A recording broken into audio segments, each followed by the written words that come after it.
Sa buhay, lahat tayo ay may kanya-kanyang pangarap at nagsisimula ang lahat sa kaunti at maliit. Ngunit may mga pagkakataon sa ating buhay na ang mismong mga malalapit sa atin ang mismong manghuhusga sa ating mga pangarap. Magpapadala ka ba sa negatibong enerhiyang binibigay nila o gagawin mo itong inspirasyon na magpatuloy sa hamon ng buhay? Na kahit niloko, pinagpalit at pinagsalitaan ng masama, magiging rason ba ito para tumigil ka sa mga pangarap mo? Ang bida sa kwentong ito ay nagngangalang Gwyneth Samson na tawagin na lang natin sa pangalang Gwen. 29 ang edad, maganda at malumanay ang hitsura. Gumraduate sa kursong business at kasalukuyang nagpapatayo ng sarili niyang negosyo ngayon. Iyon ang pangarap ni Gwen, ang magkaroon ng sariling negosyo mula sa kaniyang pinaghirapan. Ngayon ay kasalukuyan siyang nagtatrabaho bilang mismong tindera sa kanyang first branch ng negosyo ng mga damit at appliances. Isa lang din ang kaniyang katulong sa trabaho at ito ay si Manang Rowella dahil praktikal na tao si Gwen. Hanggat kaya niya pang asikasuhin ng negosyo, hindi mo na siya kukuha ng maraming tauhan. Dala na rin ang baka mahirapan siya sa pagpapasweldo. Thank you for buying our product! See you next time! Walang tigil sa pagngiti sa may cashier area itong si Gwen nang patuloy ang customer at masaya siya dahil doon. Naka 20 customers na tayo, ma'am! Ang bilis! Masayang masaya si Gwen dahil mag-iisang buwan pa lamang ang kanyang negosyo at maswerteng marami na siyang naging customers at suki. Blessings ang lahat ng to at dahil ginalingan mo rin sa trabaho, Manang, may bonus ka ngayon. Naku, maraming salamat, ma'am! Walang anuman po. Babait na owner din itong si Gwen dahil pinalaki siyang marespeto at may takot sa Diyos. Lumipas ang 8:00 ng gabi, natapos na rin ang isang araw na pagsusumikap niya. Mauna ka nang umuwi, Manang. Ako nang magsasara nitong store. Sige po, ma'am. Ingat po kayo. Ikaw din. Mag-iingat ka sa pag-uwi. Inayos muna ni Gwen ang ibang gamit sa bawat shelf bago isinara na ang store. Bago rin siya umuwi, dumaan muna siya sa bilihan ng ulam upang isurpresa ang kaniyang asawang nagngangalang Raymond. 30 anyos at isa ring businessman. Ngunit ang pinagkaiba, mas malaki at lumago na ang negosyo ni Raymond. 6 na taong magkarelasyon na ang dalawa. Ikinasal sila nakaraang taon lang at masaya naman si Gwen kasama ang asawa. Marami ang humahanga sa kanila dahil pareho silang nakapagtapos ng business degree. Kilala rin sila bilang college sweetheart kaya isa sa inspirasyon ni Gwen ay ang asawang si Raymond. Pero sa likod ng lahat ng ito, may lungkot sa puso ni Gwen dahil simula nung ikinasal sila, nagbago ang pakikitungo ni Raymond na tila lumabas ang tunay na kulay nito. Isa na roon ang pagiging tamad at iresponsable sa loob ng bahay dahil halos gabi-gabi pagka-uwi ni Gwen, naaabutan niya itong nanonood lang ng teleserye habang puno ng kalat ang sahig. Mahal, iba sabi ko diretso mong ilagay sa labahin ng ginamit mong medyas. Oo, mamaya na lang yan. Manonood muna ako. Yun ang paulit-ulit na sinasabi ni Raymond at sa huli, hindi naman talaga niya ito kukunin at si Gwen pa rin ang magliligpit. Huwag na, ako na lang. Kinuha na lang ito ni Gwen at siya na ang naglagay ng medyas sa labahan at nang mapadaan siya sa kusina, kaagad na kumuha sa kanyang atensyon ng hugasin sa lababo. Mahal, hindi mo hinugasan yung kinainan mo kaninang umaga? Napakamot sa ulo si Raymond at pinalakasan ang volume ng TV. Pinakita niya talagang ayaw niyang magpaistorbo sa panunood. Oo na, ako na maghugas mamaya. Nanonood pa ako. Paboritong teleserye ko to. Pero kanina pa tong umaga eh.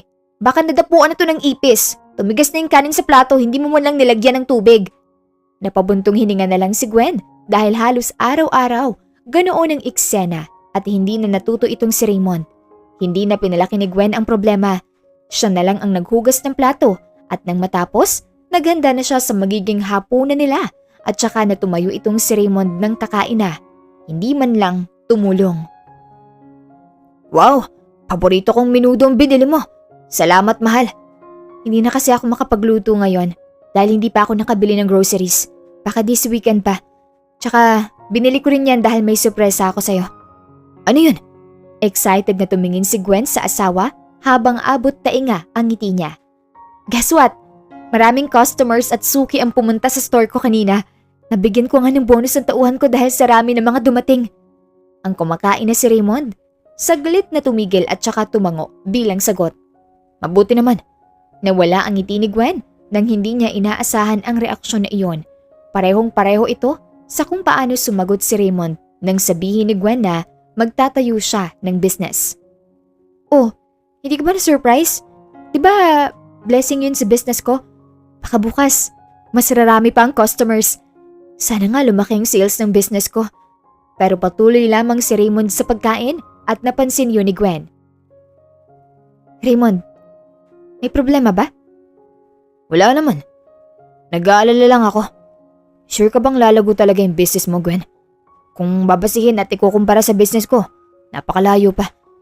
Sigurado ka bang kakayanin mo? Hindi ba't napag-usapan na natin to, mahal? Kaya ko to. Basta, suportahan mo lang ako. Ang sa akin lang kasi, Gwen, practical na dapat tayo ngayon. Paano kung mabankrupt lang bigla yung business mo? Saan ka kukuha ng ipambabayad sa mga nawalang pera? Hindi laro-larong business, Gwen. Hindi naman ako naglalaro, Raymond. Seryoso ako sa pangarap ko. Pangarap ba talaga yan? O baka nadala ka lang sa kung anong trend ngayon? Gwen, ang sa akin lang, may hiring na office clerk sa kaibigan kong manager. Pwede ka roon. Magaling ka naman sa computer. Pero business ang natapos kong degree. Kagaya mo. Kaya ipagpapatuloy ko to. Wala ka bang tiwala sa akin? Yan ka na naman. Iniiba mo na naman ang pinapahiwatig ko. Pero para kasing wala kang tiwala sa kung anong kaya ko. Ayoko maging office clerk lang. Gusto kong magtayo ng sarili kong business, Raymond. At kaya ko to. Kung ganun, sige. Bahala ka. Basta sasabihin ko na kaagad sa'yo. Hindi mo agad makukuha ang pangarap mo ng ganoon-ganoon lang. Mamaya na lang ako kakain. Nawala na ako ng gana. Raymond, teka lang. Pero padabog na umalis na sa pagkainan si Raymond at naiwan doon si Gwen. Pero imbis na panghinaan ng loob, hindi niya ito dinamdam. Nagpatuloy siya sa pagkain habang kusang tumutulo ang kanyang luha dahil hindi niya maitatagong nasaktan sa mga masakit na salitang binitawan ng asawa. Pero kahit na ganoon, hindi siya magpapadala roon dahil nagtitiwala siya sa kanyang sarili na makakamit niya rin ang mga pangarap niyang maging kilalang CEO. Ngunit sa kabila ng lahat ng iyon, nalulungkot si Gwen. Ito ay dahil sa mga sinabi ni Raymond sa kanya. Noon ay abot langit ang suporta nito sa kanya, pero ngayon, parang siya na ang naghihila sa kanya pababa. Ano kaya nangyari? Bakit nagbago itong si Raymond? May nagawa ba si Gwen na ikinabago niya? O baka may sikretong itinatago itong si Raymond?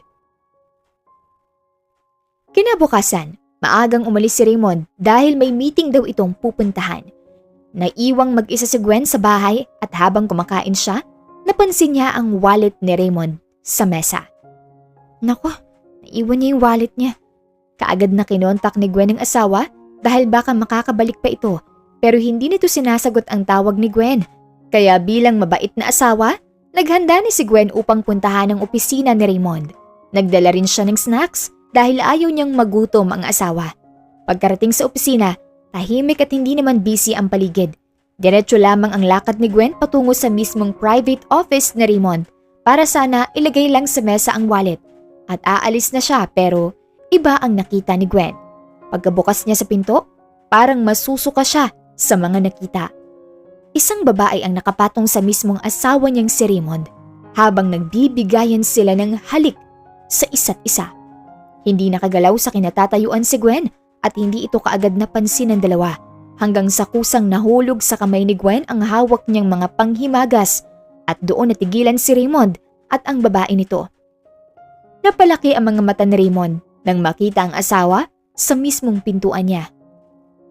Gwen, kaagad na kumalas sa pagkakapatong ang babae at nagtago sa likod ni Raymond habang si Gwen tulala pa ring pinagmasdan sila. Naglakad palapit si Raymond sa asawa para ipaliwanag ang mga nasaksihan niya habang sunod ng sunod na parang buntot naman ang babae nito. Gwen, anong ginagawa mo rito? Pero hindi pa natatapos ni Raymond ang kanyang mga sasabihin, malakas na sampal ang natanggap niya mula kay Gwen at sapul na sapul ito sa pisngi. Hayop ka! Manloloko!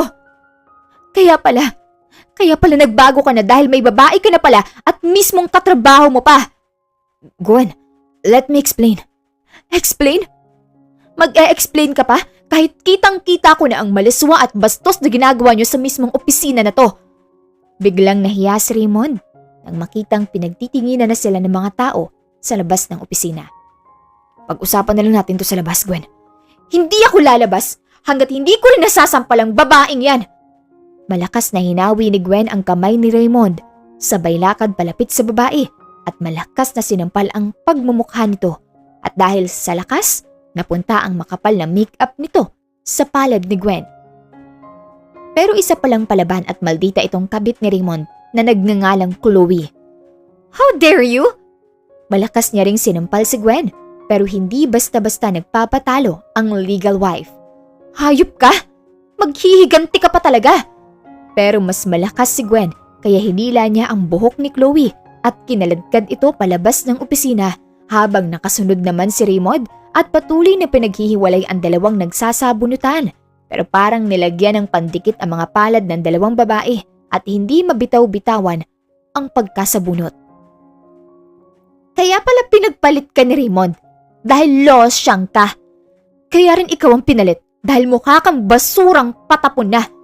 Anong sabi mo? Nagpatuloy ang pagsasabunutan ng dalawa kaya umawat na ang ibang nakakita hanggang sa napaghiwalay din ang dalawa. Buhaghag pareho ang mga buhok nila dahil sa galit. Nag-aapoy ang tinginan nila sa isa't isa. Wala ka palang hiya para sugurin ako dito at mag-eskandalo? Hindi ka na nahiya sa inistorbo mo. Mas mabuting umalis ka na at magpakalayo dahil hindi na babalik ang asawa mo sa'yo. At sino nagsabing babalikan ko? Baliw na yan, ha? Sayong-sayo na siya. Kahit itabi mo pa sa libingan mo. Magsama kayo. Dahil hindi ko nababalikan ng taong imbes na kasama ko sa hirap at ginawa, siya palang nanghihila sa akin paibaba. Galit na tinignan ni Gwen si Raymond, nahiyang-hiya sa mga nangyayari. Dapat lang na malaman ng lahat ng tao ang kabastosang ginagawa mo, Raymond. Matapos kitang suportahan sa mga pangarap mo, matapos kitang samahan sa hirap at ginhawa noon at hanggang sa ikinasal tayo, ito palang isusukli mo? Hayop ka! Hindi ka na nahiya sa Diyos na pinangakuan mong mamahalin mo ako habang buhay. Hindi pala yung totoo at hanggang salita lang. Kung ganun, magsama kayo. Araw-arawin mo pang malalaswang ginagawa nyo. Wala akong pake. Magsama kayo sa impyerno. Gwen, stop it. Hindi naman mangyayaring lahat ng to kung hindi dahil sa'yo. Kung hindi dahil sa akin? Ano bang ginawa ko, Raymond? Naging mabuti akong asawa pero bakit mo to ginawa? Anong naging kulang ko sa'yo? Dahil masyado kang ambisyosa. Imbes na suportahan mo siya sa negosyo niya, ayun, gumawa ka ng sarili mong negosyo. Hindi ba't nakakawala ng respeto yon? Parang nakikipagkompetensya ka sa mismong asawa mo. Takot kang malamangan. Ambisyosa? Ano? Tama siya, Gwen. Nagbago ka at ikaw ang dahilan kung bakit ayoko na sa'yo at pinagpalit na kita. Masyadong mahaba ang mga pangarap mo na imposible namang mangyari. Masyado kang ambisyosa, Gwen. Ambisyosa? Raymond, hindi lang to para sa akin. Para rin to sa'yo at sa kinabukasan natin. Ha? Ang corny mo naman. Kahit klarong-klaro na hindi ka yayaman sa business mo. Mas kumulo ang dugo ni Gwen sa bunganga nitong si Chloe. Kaya mahigpit niyang hinawakan ng hawak na wallet ni Raymond at diretsyong itinapon ito sa noo ni Chloe at sampul na sapul yun. Ouch! Napaiyak ang kabit sa sakit ng pagkatapon habang si Gwen ay kinuha pa ang mga pandesal na nasa sahig na nabitawan niya kanina at itinapon ito diretsyo kay Chloe na sigaw ng sigaw sa takot. Pakialamera ka? Tumahimik ka dahil kabit ka lang. Kanina ka pa sagot ng sagot kahit hindi naman ikaw yung kinakausap ko.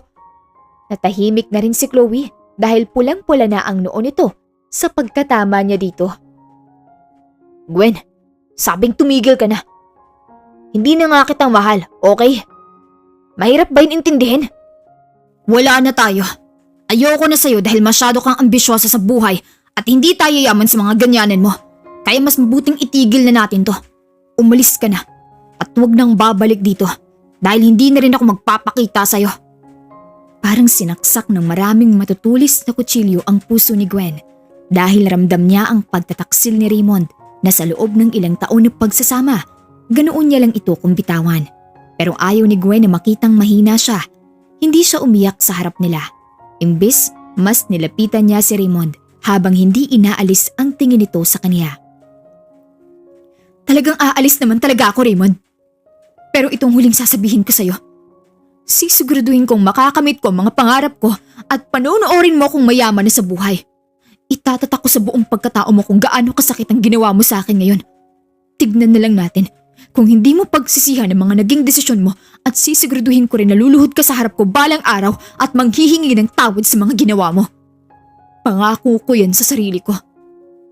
Dahil sa mga sinabi niya, hindi nakasagot si Raymond hanggang sa naglakad na paalis si Gwen na hindi lumilingon.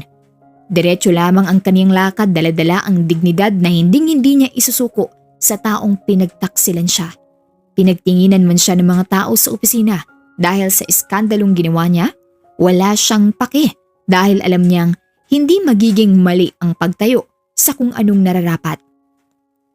Pero sa paglabas niya sa building, kasabay naman doon ang pagbagsak ng napakalakas na ulan at basang-basa roon si Gwen dahil wala siyang dalang payong. Habang patuloy na tumutulo ang mga ulan sa kanyang mukha, sumasabay din doon ang pagtulo ng kanyang mga luha. Hindi mahina si Gwen upang iyakan ng lalaking kagaya ni Raymond. Umiyak lang siya dahil napagtanto niyang ang pinakamasakit na pwedeng gawin sa taong pinagkatiwalaan mo ay pagtataksilan ka. Lugmok man sa ilalim ng ulan si Gwen, babangon pa rin siya at magpapatuloy sa kung ano ang sinimulan niya. Sa paglalakad niya ay nadaanan niya ang isang malaking billboard. Napakailaw nito. Dala ng malaking imahe na nakapasilip doon. Isang kilala, famous at successful CEO ang naroon na nagngangalang Daryl Ackerman. Napatigil si Gwen sa paglalakad at tinitigan ang CEO sa billboard. Balang araw, magiging kagaya mo rin ako. Magkakaroon din ako ng billboard at magiging successful ako sa business ko at kikilalanin ako ng lahat na isang CEO. Ipapangako ko yun sa sarili ko. Iyon ang tumatak sa puso at isipan ni Gwen kaya simula nung araw na yun, mas nagsumikap siya sa pagtatrabaho. Ngunit ang hindi niya alam, may mas malaking sorpresang nakaabang sa kanya sa pagpapatuloy ng kwento dahil magiging parte ng kanyang buhay ang walang iba kundi si Daryl Ackerman. Paano kaya magkakasalamuha ang dalawa? Balik po kayo sa susunod! Maraming salamat!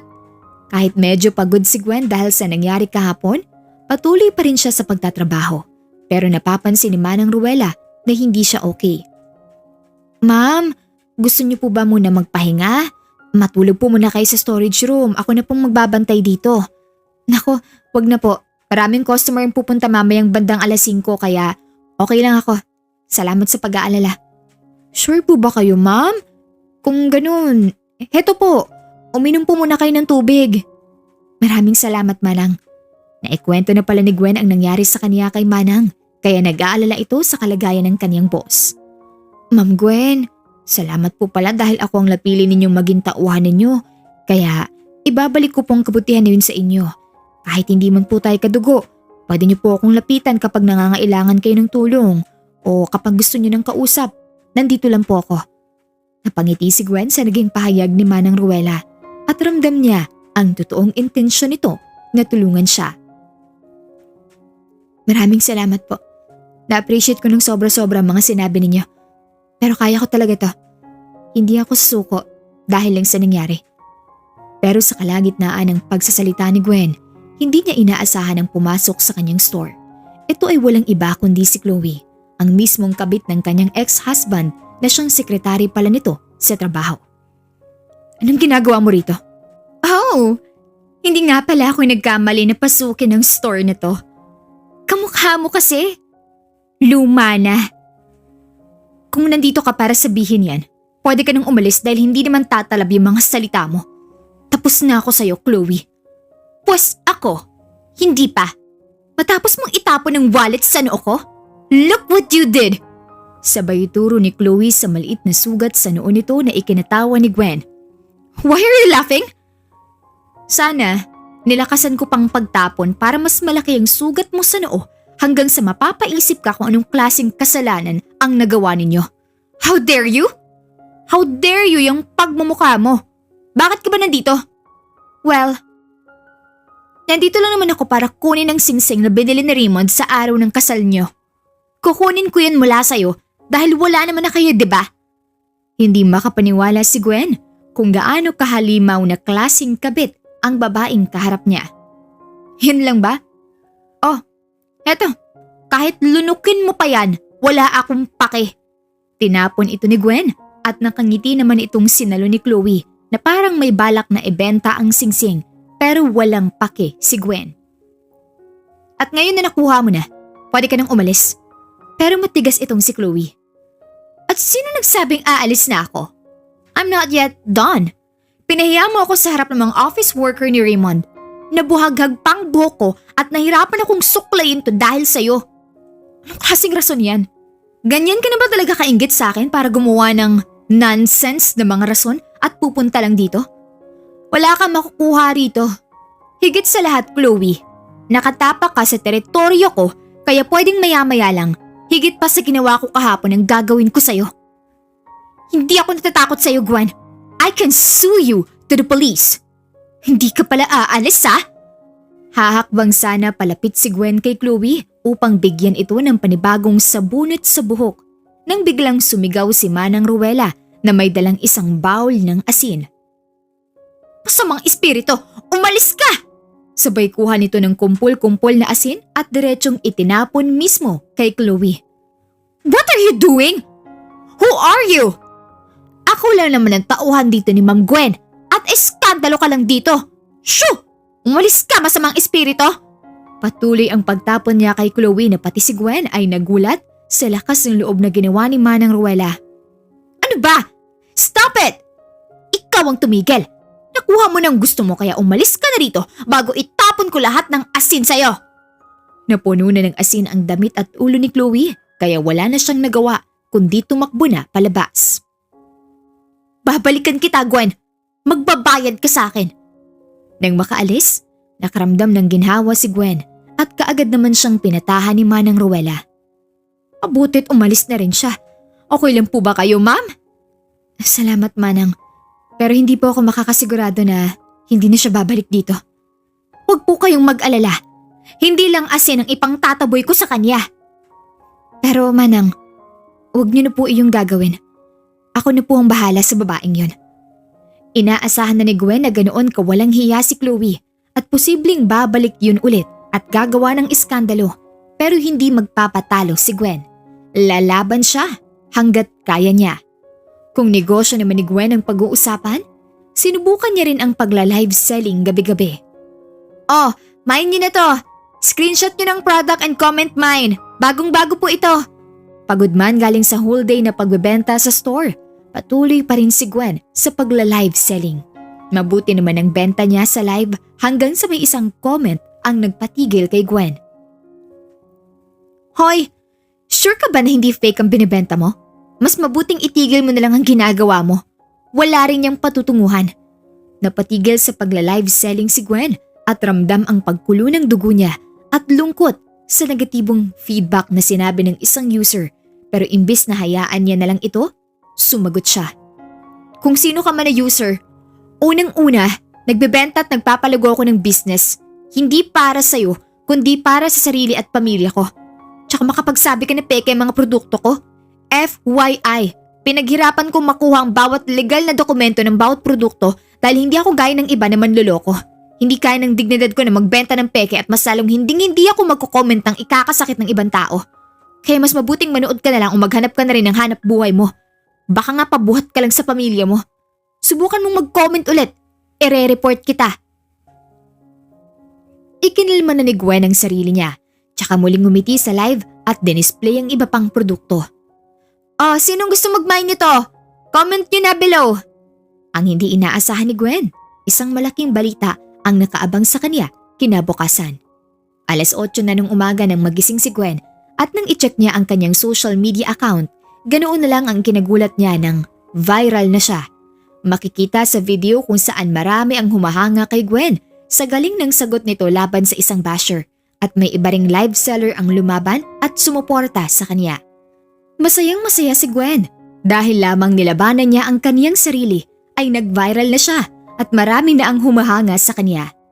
Makakatulong na ba ito sa mas paglago ng negosyo ni Gwen? Hindi lang yan. Meron ding sorpresa pa ang nakaabang kay Gwen dahil lamang sa viral video niya kung saan makikilala na natin ang tutulong kay Gwen. Sino kaya ito? Sa isang malaking building, busy ang buong opisina dahil sa balitang galit na raw ang kanilang CEO dahil mag-isang linggo na raw wala pa ring nahanap na babagay na model sa kanyang new product. Ngayon ay nandito tayo sa malaking institusyon na pagbabayari ng isang famous CEO na si Daryl Ackerman, 30 anyos, milyonaryo at sabayan pa ng katangkaran niya na mas nagbigay ng kagupuhan sa binatang si Daryl. Oo, binata pa si Daryl at wala pa itong girlfriend mula noon dahil focus siya sa pagnenegosyo kaya strikto ito pagdating sa trabaho. Bakit wala pa rin kayong mahanap? It's been a week and the showcasing of our new product will be held next week. Maghanap pa kayo. Dalian ninyo. Yes sir. Nasa-stress na si Daryl. Dala nang wala pa talagang mahanap na model for advertisement kaya ikanalma niya muna ang kaniyang sarili. Kinuha niya ang kaniyang phone at nag-scroll muna sa internet. Baka mawala ang inis niya. At sa kalagitnaan ng kanyang pagsuscroll, isang video ang kumuha sa kaniyang atensyon. Titig na titig siya sa isang babaeng nasa screen na parabang ito ang babaeng hinahanap niya bilang model.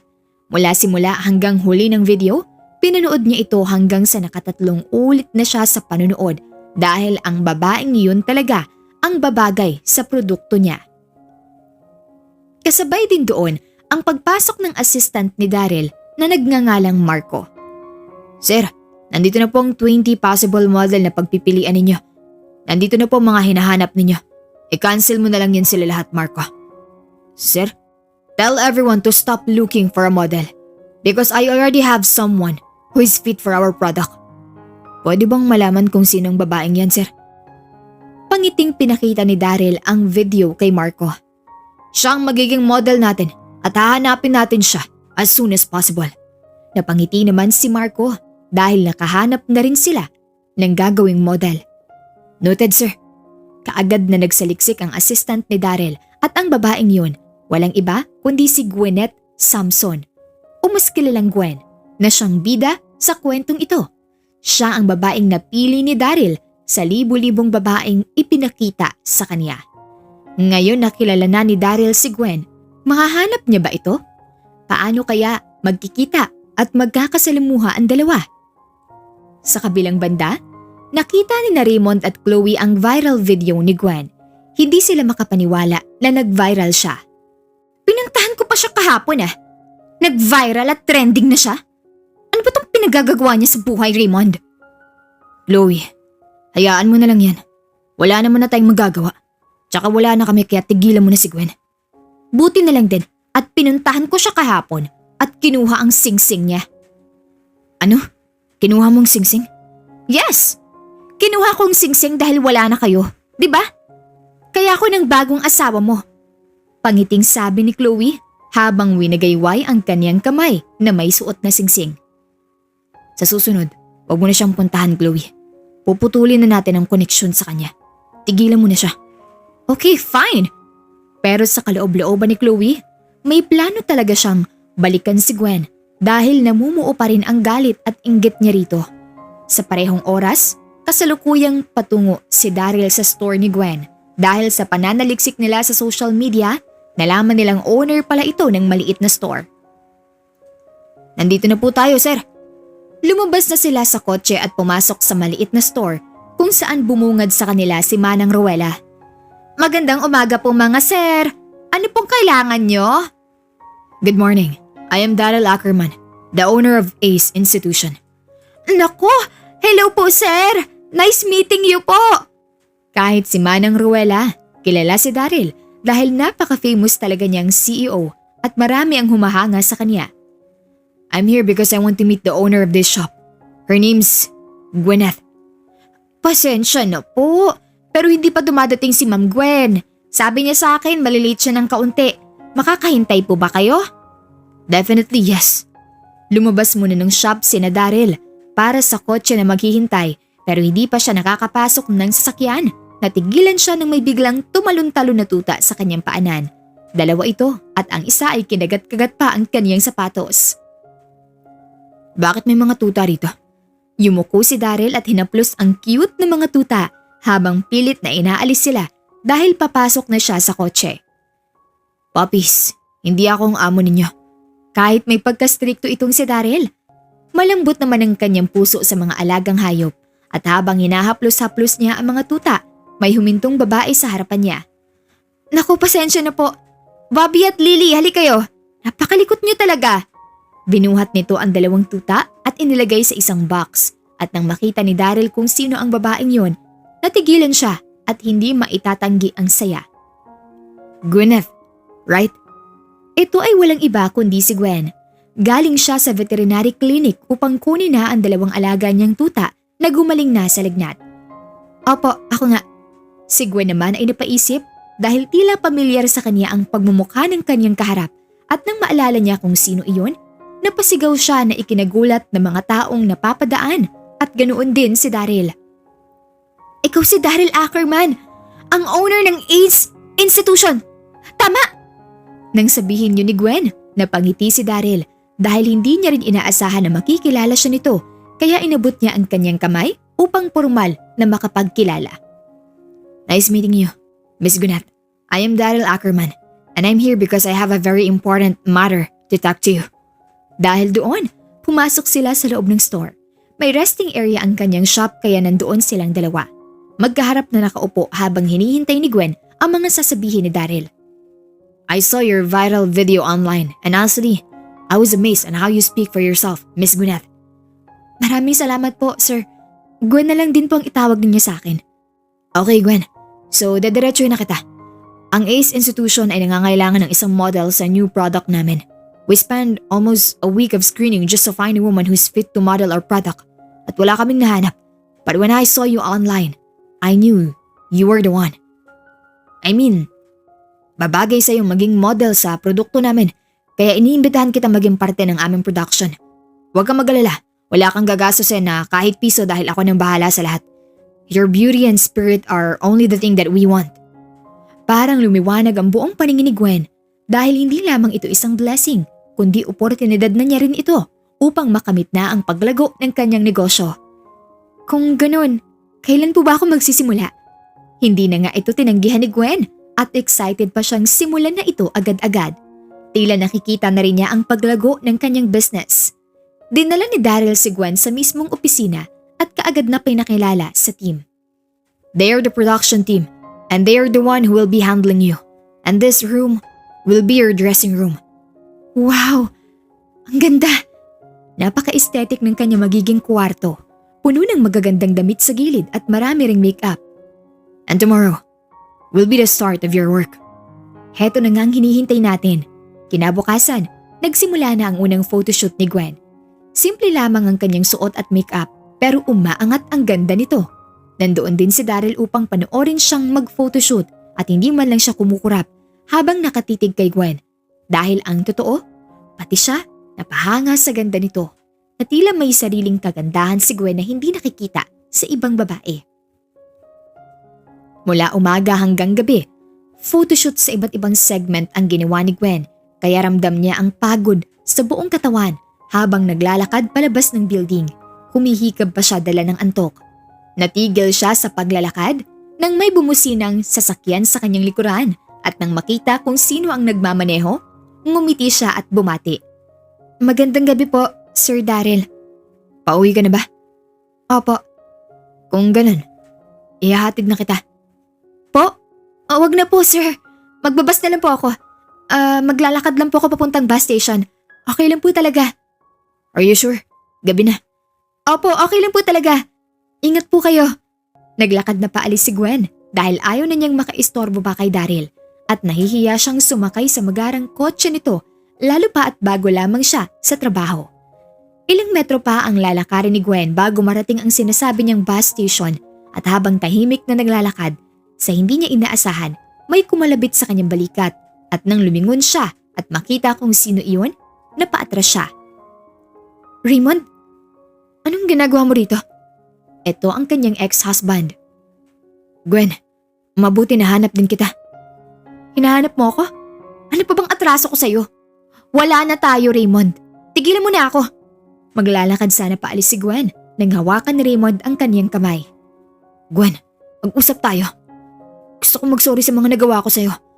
Ang totoo, pinagsisihan ko ang ginawa ko. Nagkamali ako at gusto ko magbago. Gwen, hindi ka pa rin mawala sa isip ko araw-araw. Sorry.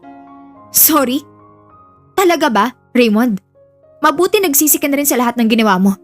Pero sorry din dahil hindi na kita babalikan at nakakadiri ka, kaya bitawan mo ako.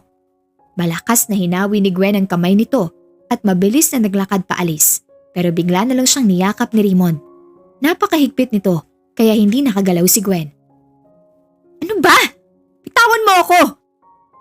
Gwen, mahal pa rin kita. Ayoko na kay Chloe. Maarte at walang alam sa gawaing bahay ang babaeng yun. Please, Gwen, balikan mo na ako. Sabing bitawan mo ako! Pero hindi talaga bumibitaw si Raymond. Mas mahigpit niyang niyakap si Gwen na walang lakas upang hawiin siya. Pero sa isang iglap lang, tumilapon itong si Raymond dahil malakas lang naman siyang sinuntok ng kararating na si Daryl. Sir Daryl, anong ginagawa mo rito? Mamaya na muna tayo mag-usap. Bibigyan ko lang ng leksyon ng lalaking to. Nilapitan ni Daryl si Raymond at hinawakan ito sa kwelyo. Bakit mo niyakap si Gwen? Bastos ka! Sino ka ba? May karapatan akong hawakan at yakapin siya dahil asawa ko siya. Hiwalay na tayo, Raymond. Tumigil ka na. Narinig mo sinabi niya. Hiwalay na kayo kaya tigilan mo na siya. Gwen, mas mabuting tumawag ka ng pulis kapag hindi pa umalis ng lalaking to. Bitawan mo ako. Magbibilang ako ng 3 at umalis ka na dahil kung hindi, ipapakulong talaga kita. Natakot naman si Raymond at mabilis na tumakbo paalis. Nilapitan naman ni Daryl si Gwen na napayuko na lang at nahihiya sa nangyari. Pasensya na po, Sir Daryl. Naabala pa po kita. Patawarin niyo po ako. Pero hindi yun pinansin ni Daryl.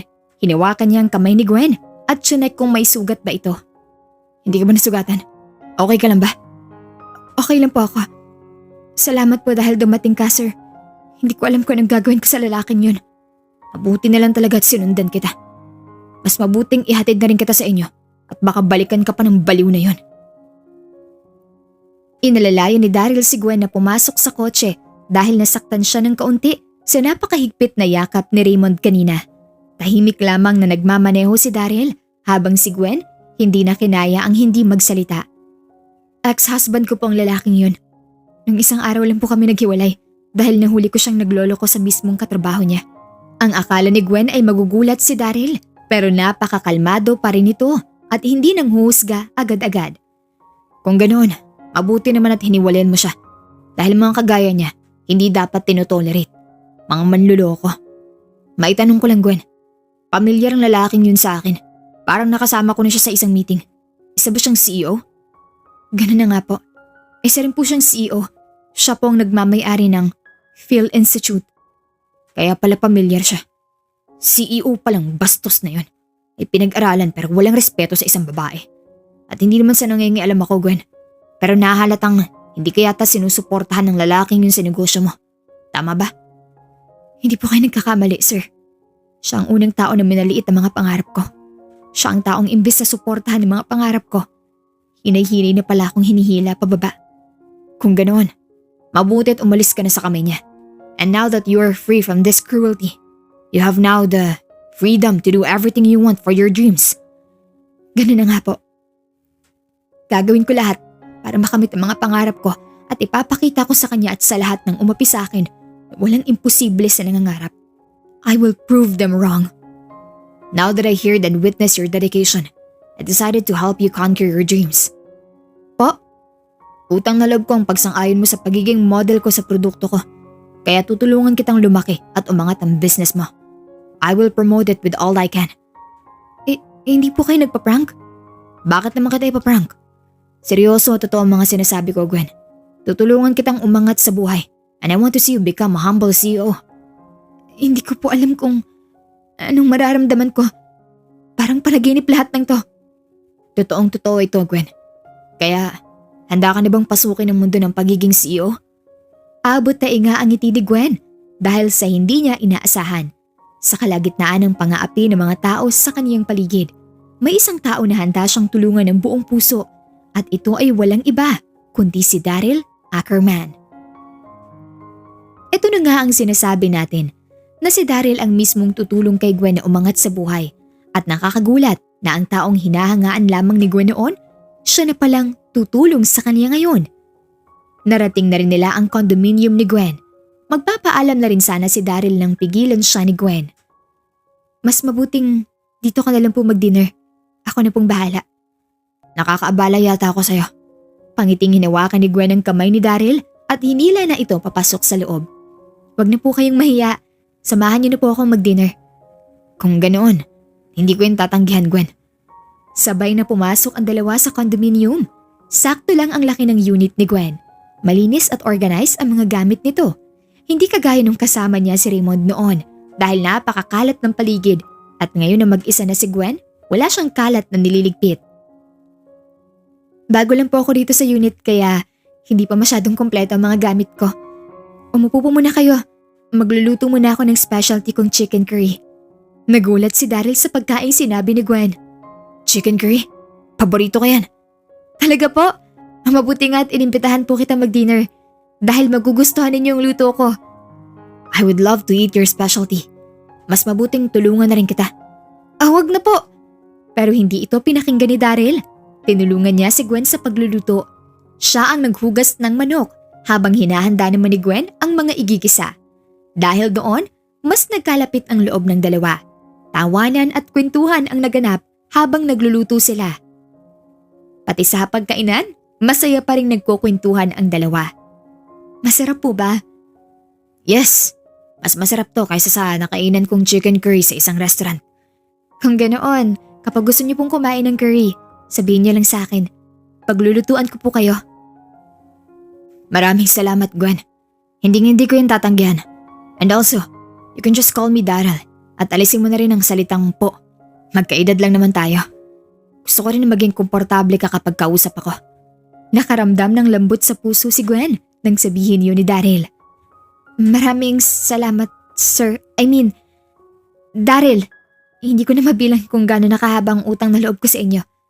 Maraming salamat. It is my pleasure to help you, Gwen. Nagpatuloy na sila sa pagkain habang si Daryl ay binigyan ng pasikretong sulyap si Gwen. Dahil ang totoo, may lihim na pagtingin na ang CEO sa kanya. Simula nung araw na nakita niya ito sa personal, naakit na siya sa taglay na kagandahan ni Gwen. Kaya ngayon ay ginagawa niya ang lahat para hinay-hinay na makuha ang loob nito dahil totoong may gusto na talaga siya sa kanya. Lumipas ang ilang araw. Totoo nga ang mga ipinangako ni Daryl.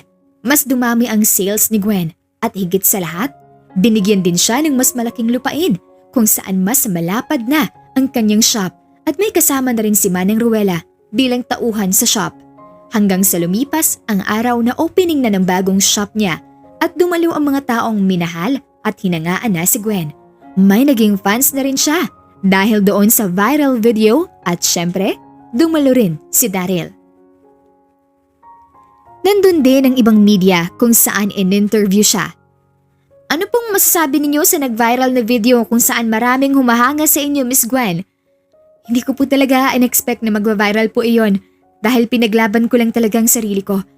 Ayokong tapakan lang ako ng kung sino-sino kahit wala naman akong ginagawang masama. Kaya sa mga live seller, business owner at sa kung sino man dyan na nangangarap sa buhay, huwag po kayong magpatapak ng ibang tao. Lumabad po kayo ng patas. Maraming salamat, Miss Gwen.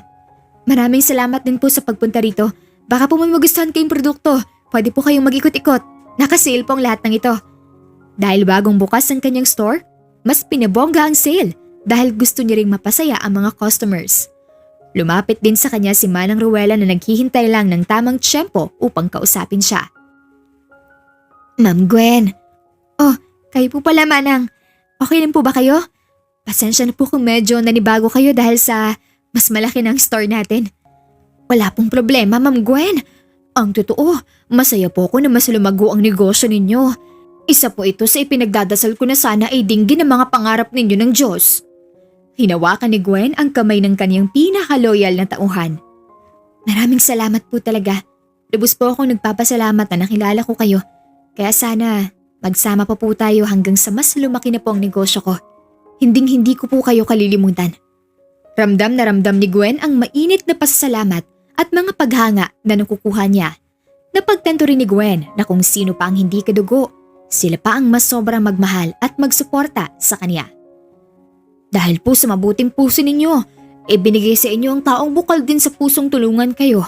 Bagay na bagay po kayo ni Sir Daryl. Sa tingin ko nga po ay may gusto siya sa inyo. Naku Manang, ayoko pong mag-assume. Thankful lang po talaga akong tinulungan ako ni Sir. Tsaka napakalayo po ng estado namin sa buhay. Hindi po kami bagay. Mali ka, Gwen. Nararamdaman ko na balang araw, magiging kayo rin. Ramdam ko talaga na bagay kayo at magkakaroon kayo ng masayang pamilya. Masaya si Gwen sa narinig niya mula kay Manang Rowella, pero ayaw naman niyang mag-expect kahit ang totoo. May lihim na pagtingin na talaga si Daryl sa kaniya. Sa kabilang banda, dahil umuulan na ng biyaya si Gwen, gusto niya rin itong ibahagi sa iba at isa na roon ang mag-donate sa mga vet clinics at higit pa roon, nag-ampun siya ng mga aso at pusa dahil mahal na mahal niya ang mag-alaga ng mga ito. Hindi lang yan, nakapagpatayo na rin ng bahay si Gwen. Ito ang pangarap niya para sa kanyang mga magulang at mga kapatid sa probinsya. Kaya ngayon, nakatira na sila sa iisang bahay. Nabibigay na rin niya ang pangangailangan ng kanyang mga kapatid na nag-aaral pa. Mas nagkalapit na rin ang loob nilang dalawa ni Daryl hanggang sa nanligaw na nga talaga itong si Daryl. Totoo nga ang mga naging teorya ni Manang Rowella. Nang matapos sa pag-photoshoot si Gwen, nagpaalam na siya sa production team at paglabas niya ng room, naabutan niyang naghihintay doon ng lalaki. Oh, Daryl, ikaw pala yan. May dala siyang isang bouquet ng bulaklak at isang kahon ng paboritong biskotso ni Gwen. For you. Ala, thank you Daryl. Nag-abala ka pa. Tapos ka na ba sa photoshoot mo? Do you want us to grab a dinner together? Sasagot na sana si Gwen nang marinig ang mga boses ng production team sa likuran niya at nang lumingon siya, kinikilig silang pinapanood ang dalawa. Alam na pala ng halos buong team at ng buong ACE Institution na ang kanilang boss, in love sa magandang model nila. Marami ang sumuporta sa dalawa dahil para talaga silang love team sa teleserye. Sabay na nga na kumain ng dinner sina Gwen at Daryl. Nasa isang simpleng restaurant lamang sila. Masaya at komportable ang dalawa sa isa't isa at aaminin ni Gwen na hinay-hinay na rin siyang nahuhulog kay Daryl. Pero nag-aalala si Gwen sa iisang bagay dahil may narinig siyang mga negatibong komento at ito ay patungkol sa pagkakaroon ng ex-husband niya. Daryl, alam kong narinig mo na rin yung mga nagkomento patungkol sa atin. Patungkol sa pagkakaroon ko ng asawa noon. Anong ibig mo sabihin, Gwen? May problema ba roon? Ang sakin lang. Bakit ako nagustuhan mo? Marami namang single na kagaya mo na walang asawa noon. Hindi kagaya ko. Bakit ako, Daryl? Kinukumpara mo bang sarili mo sa iba? I mean, hindi ka ba nahihiya na nililigawan mong babaeng may nakaraan na? Hinawakan ni Daryl ang kamay ni Gwen at mahinahon nitong hinaplos. Gwen, makinig ka. Huwag mong ikumpara ang sarili mo sa iba. Naiiba at nag-iisa ka at kahit ano pang nakaraan mo, wala akong pake.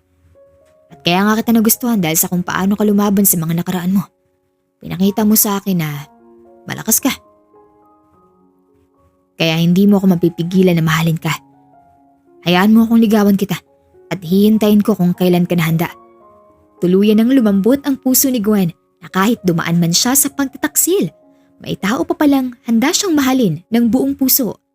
Kaya ang naging kasagutan niya kay Daryl ay, kung ganon, handa na ako, Daryl. Anong ibig mong sabihin? Yes! Sinasagot na kita! Ibig mong sabihin, tayo na? Oo, tayo na. Sinasagot na kita bilang boyfriend ko. Yes! Yes! Napasigaw si Daryl dahil sa saya, kaya mahinang natawa si Gwen sa reaksyon nito. Mahal na mahal kita, Gwen. Gagawin kong lahat para sa'yo.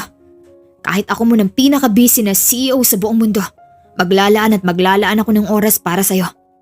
Mahal na mahal kita at ipapangako kong hindi kita pagtataksilan at lolokohin. Hindi na nga napigilan ni Gwen ang maiyak dahil napagtanto niyang deserve niya ang mahalin ng tapat. Deserve niya ang alagaan sa kung paano siya mag-alaga at magmahal. At si Daryl, ang tamang tao para sa kanya.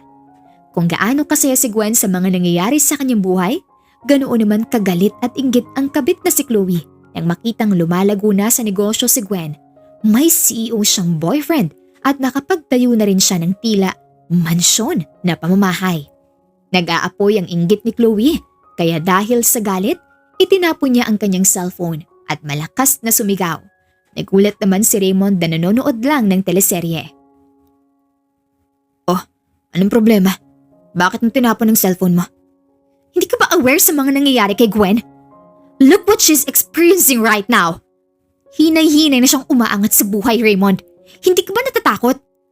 Hindi nakasagot si Raymond nang maalala ang huling pagkikita nila ni Gwen dahil simula nung araw na sinuntok siya ni Daryl, natakot na siyang lapitan ang babae. Raymond, sumagot ka! Chloe, ano ba? Diba sabi ko na sa'yo na tigilan mo na yung si Gwen?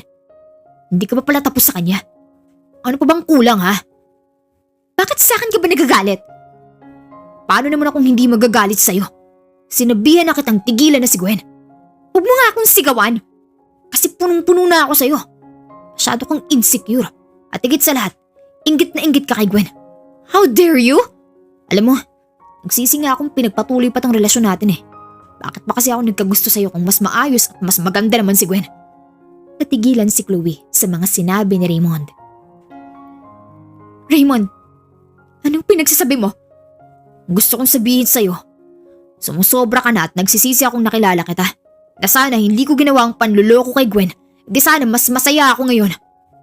Sinasabi mo bang hindi ka masaya habang kasama ako? Oo, di na ako masayang kasama ka. Di ka marunong maghugas ng pinggan. Lagi ka na lang nagsiselfone at nagsiselfie. Di naman tayo papakainin yung pagmumukha mo.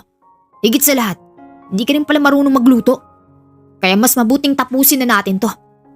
Raymond, bakit mo naman sinasabi yan? Hindi ka naman ganyan noon ah. Dahil akala ko matino ka. Saka lang palang hamak na palamunin, Chloe. Nababankrupt ng business ko dahil sa dami ng luho mo sa buhay. Nauubos ang ipon ko dahil sa'yo. Raymond, sorry. Magbabago ako. Gagawin ko lahat. Huwag mo akong iwan, please. Hindi na magbabagong isip ko, Chloe. Pagod na ako sa'yo at kung tutuusin na ikukumpara kita kay Gwen, napakalayo mo sa kanya at hindi mo siya matutugmaan. Kaya bukas na bukas, umalis ka na sa pamamahay ko. Mahanap ka ng taong pipiliin ka kahit wala kang alam sa gawaing bahay. Padabog na naglakad paalis si Raymond at pabagsak na isinara ang pinto ng kwarto habang naiwan si Chloe sa sala na lugmok. Sira na nga ang screen ng kanyang phone dahil itinapon niya ito. Sira na rin ang kanyang puso dahil mismong si Raymond na ang nakipaghiwalay sa kanya. Pero ang lahat ng iyon ay sinisisi niya kay Gwen. Galit ang kanyang mga mata na tinitigan ang larawan ni Gwen habang nakakumo ang mga kamao niya. Magbabayad ka sa mga ginawa mo, Gwen. You ruined my life, so I'll make sure that I will also ruin your life. Hihilahin kita ulit pababa at sisiguraduhin kong hindi mo kalilimutan ang gagawin ko sa bukas. Magbabayad ka sa akin. Malakas na sumigaw si Chloe hanggang sa mapao siya at parang uod na umiiyak sa sahig dahil sa galit at inis dahil wala na siyang matitirhan simula bukas. At isa pa, ano kaya ang pinaplano ni Chloe laban kay Gwen? Magtatagumpay ba siya sa kanyang masamang pinaplano? Lumipas ang panibagong araw kung saan ito ang pinakahinihintay ni Chloe dahil may masama siyang pinaplano kay Gwen. Dala-dala ang isang itim na container na naglalaman ng gas. Pasikreto siyang pumasok sa gate ng pamamahay ni Gwen. Tahimik ang paligid at parang walang tao sa loob kaya kinuha niya ang oportunidad na yun upang tumakbo papunta sa harap ng bahay at diretso niyang itinapon ang gas sa sahig at pader ng bahay nito. Susunugin kong bahay mo, Gwen. Ipapakita ko sa'yo na hindi ka dapat umaangat sa buhay dahil isa ka lang hamak na talunan. Kukunin sana ni Chloe ang dala niyang lighter upang sunugin na ang buong bahay ni Gwen nang biglang may tumahol na isang aso sa likuran niya. Kainis! Aso pa talaga. Shoo! Tila hindi natatakot si Chloe sa aso na yun hanggang sa may tumahol na naman sa gilid niya at sa kabilang gilid naman niya hanggang sa napapaligiran na siya ng 10 aso.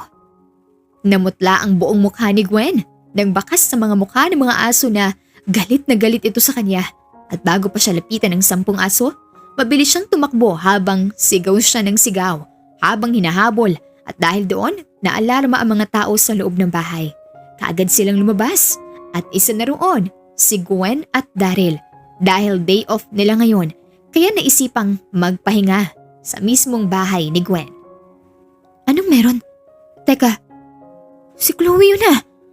Gulat na gulat si Gwen nang makitang paikot-ikot si Chloe sa malapad na hardin ni Gwen habang hinahabol ng 10 aso nila. Tulong! Umiiyak na tumatakbo si Chloe at nakakagat na rin ang kanyang suot na dress na parabang nilalaro lang siya ng 10 aso hanggang sa makakita siya ng puno at diretsong umakyat kaya hindi na siya maabot ng mga ito. Twisit! Bakit napakaraming aso sa pamahay niya? Tulong! Kapit ng kapit na parang tuko si Chloe sa puno habang napapaligiran na siya ng 10 aso at bago pa siya mahulog doon, nilapitan siya ni Gwen at kasama niya si Daryl at buong pamilya nito. Chloe! Nagulat si Chloe nang makitang may tao pala sa labas. Hindi ka pa pala tumitigil. Gusto mo pang sunugin ang pamahay ko? Akala ko ba tapos ka na sa akin? Inggit na inggit ka pa rin pala. Gwen, sorry, please tulungan mo ako. Kakagatin ako ng mga asong to. Hahayaan sana ni Gwen na ipakagat si Chloe sa mga aso. Pero hindi siya ganung klaseng tao. Kung pareho lang ako sa kasamaan mo, pinakagat na kita sa mga aso ko. Pero hindi ako kagaya mo, Chloe. Pinaalis ni Gwen ang mga aso niya hanggang sa wala nang naiwan. Kaya hinay-hinay na bumaba si Chloe at hiyang-hiya sa sarili.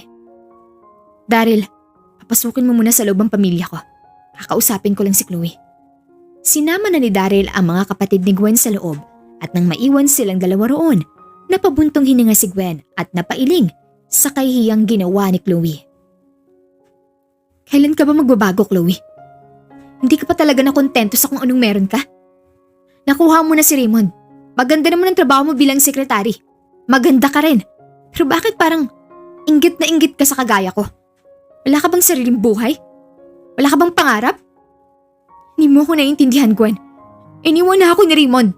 Nakipag-iwalay na siya sa akin. At dahil to sa'yo. Dahil mahal na mahal ka pa rin niya.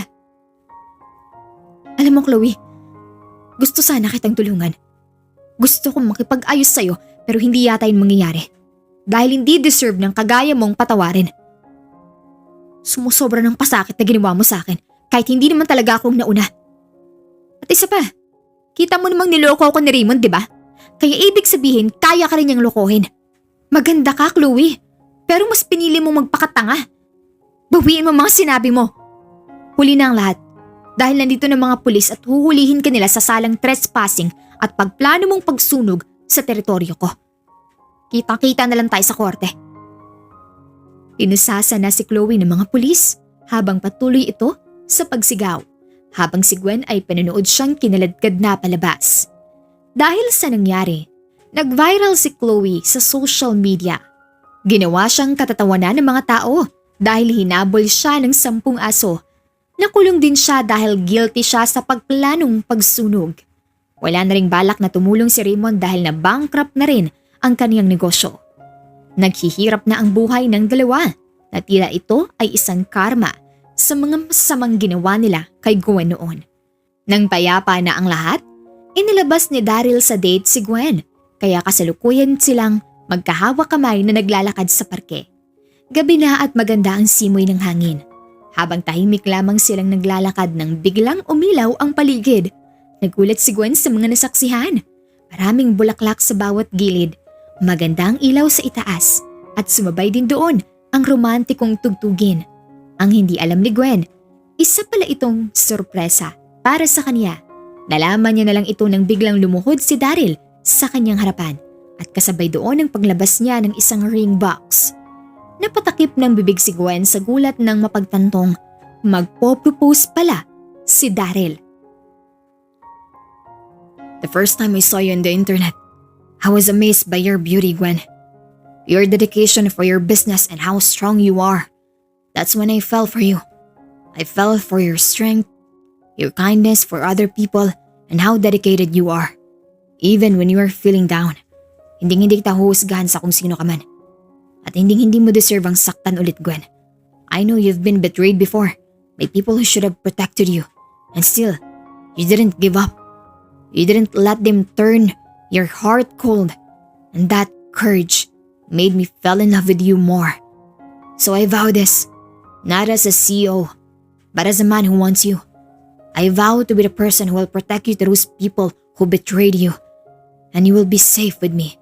I vow to match your dedication with loyalty, to show up when it's hard, not just when it's easy. I vow to protect your peace like I protect my company and business, and I vow to prove to you every single day that I will never leave you.